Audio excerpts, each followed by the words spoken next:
Reka tugusuhuze twifurize ibihe byiza wowe dukurikira umunsi ku wundi ku rubuga rwa Today TV updates n'amakuru agezwe muri kino gitondo tariki 7 z'ukwezi kwa mbere 2026. Niba usanzwe dukurikira ari ukaba utarakora subscribe, kora subscribe kugira ngo amakuru utegura umunsi ku wundi ujye yabona uri uwa mbere.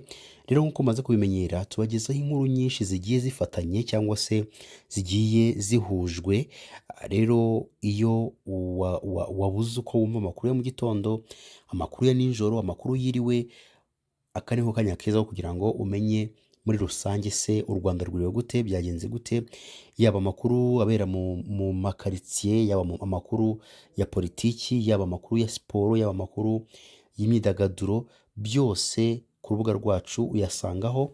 Rero nyamuneka ntukajye kure kugira ngo rero ujye ubona amakuru mu ba mbere kandi subscribe. Reba hasi gato ya video urimo kureba urabona akajambo subscribe gakandeho, utegerezaho gatoya urabona akamenyetso kameze nk'inzogera naho gakandeho kugira ngo ujye dukurikira umunsi ku wundi. Tudatinze rero reka tukugezeho aya makuru twaguteguriye muri gitondo, ariko tukubwire ko tugufite amakuru menshi cyane muri iyi nkuru imwe. Rero duhere kuri muri vuga ko umugabo w'imyaka 28 utuye mu mudugudu wa Rusasa na Kagari ka Nyakibungo, umurenge wa Gishubi ni mu karere ka Gisagara, arashinjwa kwica mukuru we bapfuye ibiceri 150. Ubushinjacyaha ku rwego rwisumbuye rwa Huye bavuga ko tariki 31 Ukuboza 2025 saa 11 z'umugoroba yakubise intebe mu gahanga ka mukuru we ufite imyaka 40 y'amavuko, bimuviramo urupfu. Mu ibazwa rye nk'uko ubushinjacyaha bukuru bivuga, ukekwa yavuze ko ubwo bari barimo kunywa inzoga ku mubyeyi wabo yishyuje mukuru we amafaranga 150 y'amafaranga y'u Rwanda yari amurimo, amubwira ko ntayo yamuha. Baratongana maze yegura agatebe bari bicayeho akamukubita mu gahanga, agwa hasi, bamujyana kwa muganga. Bigeze mu rukerera uyu musaza, nubwo atari umusaza afite imyaka 40, arapfa. Rero uyu mugabo arabisabira imbabazi. Icyaha cyo gukubita cyangwa se gukomeretsa umuntu ku bushake cyateye urupfu ugikurikiranyweho giteganywa n'ingingo ya 11 y'itegeko nimero 059 akarongo kaberamye rya 2023 ryo ku itariki 4 z'ukwezi kwa 12 2023 riteganya ibyaha n'ibihano muri rusange. Ku yindi nkuru nanone tushaka kugarukaho ni inkuru ivuga ko Uwizeye Juvenal wo mu karere ka Karongi yasanzwe mu muhanda Karongi Muhanga yapfuye, hagakekwa ko yagonzwe n'imodoka, umushoferi yabona amwishe agahita akomeza. Byabereye mu mudugudu wa Nyarubuye na Akagari ka Gacaca, umurenge wa Rubengera, mu karere ka Karongi tariki 5 Mutarama 2026 saa sita z'ijoro nibwo umugabo ucuruza muri santere ya Gahama yatashye. Ageze mu nzira abona umurambo, arebye neza asanga ni Uwizeyimana Juvenal wapfuye. Umugore we wa nyakwigendera witwa Mukamana Florida yatangarije ikinyamakuru Igihe dukesha inkuru ko umugabo we yaravuye mu rugo agiye gushaka ibyuma bishaje, avuyeyo ajya kubigurisha kuko ariho kazi akora gasanzwe ka buri munsi. Ati nahamagawe n'abaturanyi bambwira ko basanze uwiwanjye yapfuye, mpita mbyuka, mpageze nsanga polisi na RIB bamaze kuhagera. Biragaragara ko yagonzwe n'imodoka, ariko iyo modoka ntabwo twayimenye kuko ntiyahagaze. Mukamana witabaje inshuti n'abavandimwe bakamufasha kubona 42,000 n'amafaranga 305 yo gupimisha umurambo, 60,000 by'amafaranga y'u Rwanda yo kwishyura imodoka yatwaye umurambo, n'50,000 by'amafaranga y'u Rwanda yo kugura isanduku yo gushyinguramo. Asaba abayobozi ko bwamufasha akabona impozamarira. Umunyamabanga nshingwabikorwa w'umurenge wa Rubengera witwa Ayabagabo Faustin yatangaje ko iperereza ry'ibanze ryagaragaje ko Uwizeye Juvenal yishwe n'ikinyabiziga cyamugonze. Ati umurambo wajyanywe ku bitaro bya Kibuye gukorerwa isuzuma mbere y'uko ushyingurwa.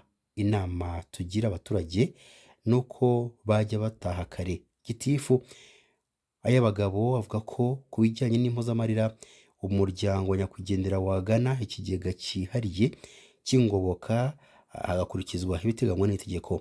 Ikigega cyihariye cy'ingoboka nicyo gifite mu nshingano kwishyura ibijyanye n'ibyangijwe n'inyamaswa no gutanga impozamarira ku muryango w'umuntu wagonzwe n'ikinyabiziga nikibasha kuba cyamenyekana. Naho ku yindi nkuru twaguteguriye muri gitondo, hari inkuru y'impanuka ikomeye cyane yaguyemo umuntu umwe, abandi bantu 10 barakomereka. Ese byagenze gute? Ni inkuru ibabaje cyane. Abantu benshi bajyanwe mu bitaro bya CHK, abandi bajyanwa Kacyiru ndetse n'ahandi. Si yo nkuru gusa, tugufitiye inkuru y'umugabo wari umaze igihe kirekire yihishe munsi y'igitanda, yacukuyemo umwobo yihishamo igihe kirekire cyane. Rero yamaze gufatwa, yanakatiwe.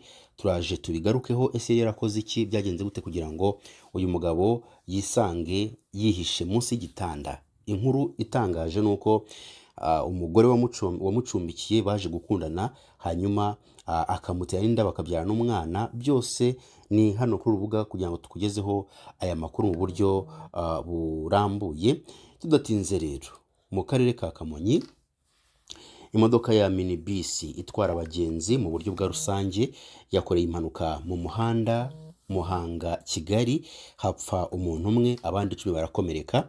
Iyi modoka yari igeze mu karere ka Kamonyi mu murenge wa Rugarika ahazwi nko mu Nkoto. Byabaye mu gitondo cyo ku itariki 5 Mutarama 2026.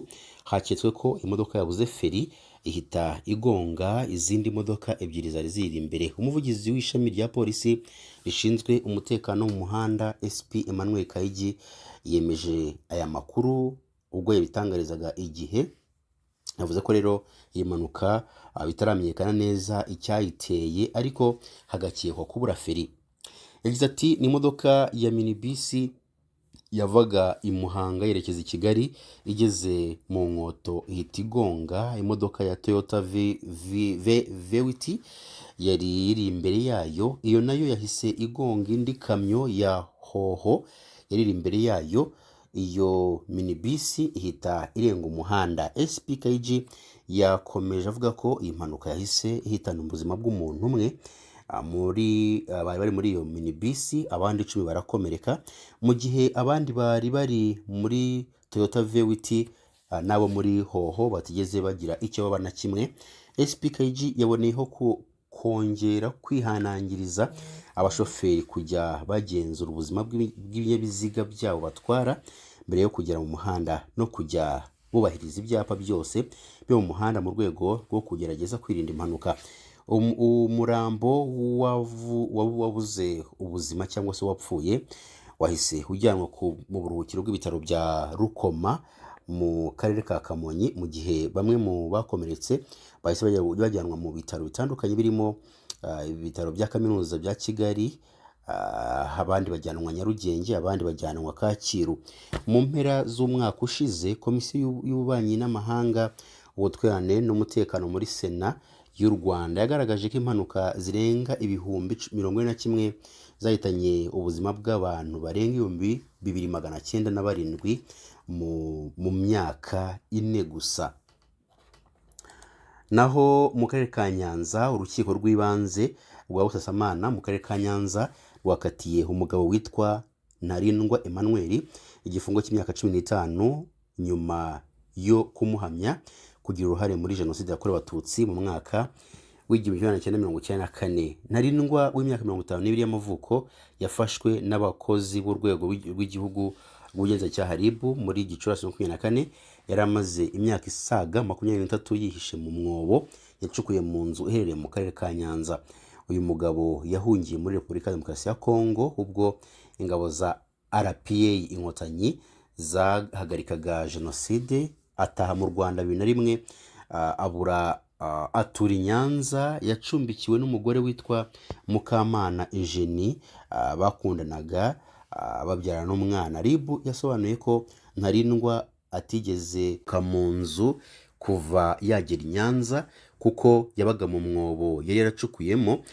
Ifatwa rye ryashingiye ku makuru yatanzwe n'abaturage. Ubwo yafatwaga yemeye ko yakoze jenoside kandi ko yishe abantu benshi mu yahoze ari komini Nyabisindu na Kigomba akaba atibuka umubare wabo. Mu rubanza yasabye urukiko rw'ibanze rwa Busasamana kumworohereza igihano. Mukamana we yararekuwe nyuma yaho bigaragaye ko ashobora kuba yarakoze icyaha cyo kutamenyekanisha icyaha cy'ubugome atabizi, kuko byagaragaye ko atize kandi ko atigeze aba icyitso ku cyaha cyakozwe na Ntarindwa. Ubushinjacyaha bwari bwarasabiye Ntarindwa igifungo cya burundu nk'uwagize uruhare rutaziguye muri jenoside. Bwasobanuye ko yagiye kuri bariyeri zitandukanye zafatiweho Abatutsi aranabica ubwe. Urukiko rw'ibanze rwa Nyanza rwanzuye ko kubera ko Ntarindwa yemeye icyaha akanasaba abanyarwanda bose imbabazi, ahanishijwe igifungo cy'imyaka 15. Ku yindi nkuru twaguteguriye muri iki gitondo,